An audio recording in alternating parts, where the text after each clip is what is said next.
Hello guys, कैसे हैं आप सब। आई होप आप सब बहुत अच्छे होंगे।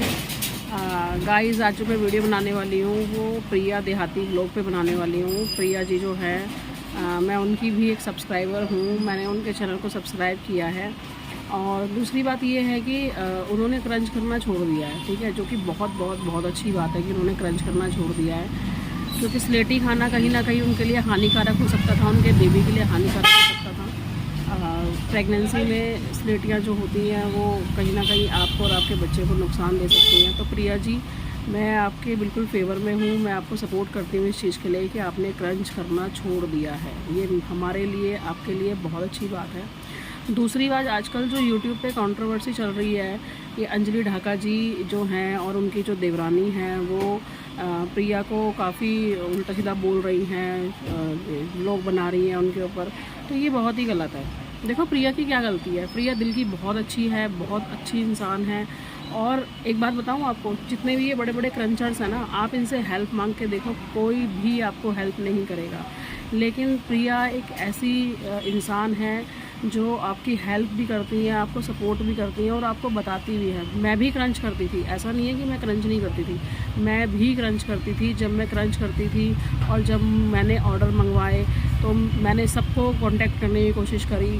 मैं नाम नहीं लूँगी किसी का, लेकिन मैंने काफ़ी क्रंचर्स को कांटेक्ट करने की कोशिश करी, लेकिन किसी ने भी मुझे सपोर्ट नहीं करा। अच्छा हुआ किसी ने मुझे सपोर्ट नहीं करा, ठीक है ना।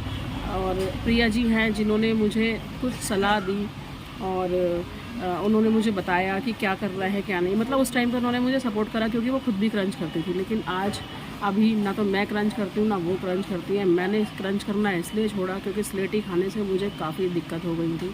स्लेटी हमारे शरीर को नुकसान पहुँचाती है, ये बिल्कुल सही बात है। 100% ये बिल्कुल सही है कि स्लेटियाँ हमें परेशान करती हैं, हमारी बॉडी को हार्म करती हैं। आप कितना भी बोल दें कि मेरे को कुछ नहीं होता है, मुझे ये नहीं होता है, मुझे वो नहीं होता है, तो ये सब झूठ है। ऐसा नहीं है। आप स्लेटी खुद खाकर देखो, आप एक दिन स्वेलो करके देखो, आपको अगले दिन पता चल जाएगा। मॉर्निंग में जब आपको मोशन नहीं आएंगे तो आपको पता चल जाएगा कि स्लेटी हमारे लिए कितनी हानिकारक है, ठीक है ना। अगर प्रिया सबको अवेयर कर रही है तो आप लोगों को मिर्ची क्यों लग रही है। प्रिया मैम, मैं आपसे यही कहना चाहूँगी कि 101% मैं आपके सपोर्ट में हूँ। मैं आपको सपोर्ट करूँगी, ठीक है ना। और जितने भी ये क्रंचर्स हैं, ये सुन लीजिए कि ये जो चैनल है क्रंच वीडियो के, ये बंद होंगे, ये ज़रूर बंद होंगे। आज नहीं तो कल ये बंद होंगे। तो आप क्या करोगे। जो आपके सब्सक्राइबर हैं वो आज ये कहते हैं कि wow, awesome, very good, nice, ये वो। उनको एक बार बोलो ना, तुम खा के देखो, तुम्हें पता चल जाएगा। वैसे भी आप तो इनकरेज करते हो खाने के लिए, मैंने कितनी बार देखा है।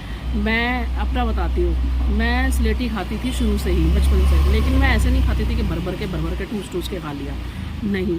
अगर एक मैंने पैकेट लिया है तो वो एक पैकेट मेरा 1 से 2 महीने चलता था। क्योंकि एक स्लेटी ले ली मैंने, उसका एक छोटा सा टुकड़ा मुँह में डाल लिया। क्योंकि मेरी सिस्टर्स वगैरह खाती थी, उनको देख के हमें भी आदत पड़ गई। बट ऐसा नहीं है कि हम भर भर के खाते थे। एक दिन मैंने ऐसे यूट्यूब पर देख लिया कि मैंने स्लेटी का सर्च करा यूट्यूब पर, तो उसमें क्रंच वीडियो बहुत सारी खुलकर आ गई। मैं ये क्रंच वीडियो देखने लगी। मैं अंजलि ढाका की वीडियो देखने लगी। अंजलि ढाका की वीडियो की मुझे इतनी आदत हो गई, एडिक्ट हो गई मैं, कि मैंने खुद नहीं खाना शुरू कर दिया, ठीक है। मैंने इतना पैसा बर्बाद किया, मतलब 4 से 5 हज़ार रुपये की मैंने स्लेटियाँ ही मंगवा ली। मतलब सच में मैं बेवकूफ़ थी, फूल थी। क्योंकि अंजलि ढाका को अगर आप वीडियो खाते हुए देखोगे वीडियो में, तो उसमें आपको भी क्रीविंग होगी। आपको अंदर से ही होगा कि मैं भी खा के देखूँ। मैंने उनकी जिस दिन से वीडियो देखना बंद कराया है, उस दिन से मुझे क्रीविंग भी नहीं होती है। अगर होती भी है तो मैं उसको कंट्रोल करने की कोशिश करती हूँ, बहुत ज़्यादा कंट्रोल करने की कोशिश करती हूँ। और कंट्रोल हो भी रहा है धीरे धीरे। ये देखो, ये आपको दिख रहा होगा, ये देखो, ये मेरे फेस पर उसके इफ़ेक्ट्स भी आने लगे थे स्लेटी खाने से। मेरे गले में इतना ज़्यादा इन्फेक्शन हो गया था, मेरे गले में अंदर छाले पड़ गए थे। अच्छा, किसी ने मुझसे कहा कि आप अपनी रिपोर्ट दिखा दो। मैं नॉर्मली डॉक्टर के पास गई। मैंने डॉक्टर को बोला कि डॉक्टर साहब, मेरे गले में बहुत ज़्यादा इन्फेक्शन हो गया है, अंदर से मुझे ऐसा लग रहा है कि मुझे छाले हो गए हैं। तो डॉक्टर ने, जब डॉक्टर फर्स्ट टाइम देखता है तो तभी टेस्ट नहीं लिखता है, ठीक है ना। वो ये कहता है कि मैं आपको ये दवाई दे रहा हूँ, आप ये दवाई खा के देखो, आपको आराम आता है, ठीक है। अगर आपको आराम नहीं आता है तो हम आगे प्रोसेस करेंगे। तो उन्होंने मुझे बोला क्या दिक्कत है। तो मैंने उनको बताया कि मुझे कॉन्स्टिपेशन हो गया है, मुझे मोशंस नहीं आते हैं। तो जब उन्होंने मेरे गले को देखा तो उन्होंने कहा कि आपने कोई हार्ड चीज़ खाई है। फिर मैंने उनको ये नहीं बताया कि मैंने स्लेटी खाई है, क्योंकि कहीं ना कहीं तो फिर इंसल्ट होती है ना इस चीज़ की कि हम बड़े होकर भी खा रहे हैं, तो हम अपने बच्चों को कैसे रोकेंगे, हम खुद गलत काम कर रहे हैं।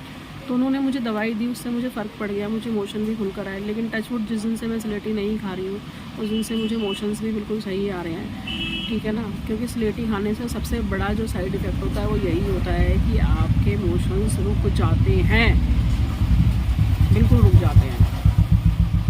तो जो लोग ये बोलते हैं ना कि आप अपनी टेस्ट रिपोर्ट दिखाओ, आप अपना ये करो, आप अपना वो करो, मैं कहती हूँ, मैं 101% आज बोल रही हूँ कि अगर मैं अपना टेस्ट कराऊंगी तो मेरा हीमोग्लोबिन कम ही आएगा, क्योंकि मैंने भर भर के स्लेटियाँ खा ली है। जबकि मैं तो क्रंच करती थी, मैं इतना स्वेलो नहीं करती थी, मैं क्रंच करती थी, ठीक है ना। प्रिया मैम, आप बिल्कुल अपनी जगह सही है, आप डटे रहो, आप अपने काम को करते रहो, हम आपके सपोर्ट में हैं, हम आपको 101% सपोर्ट करेंगे। बाकी thank you, bye, take care.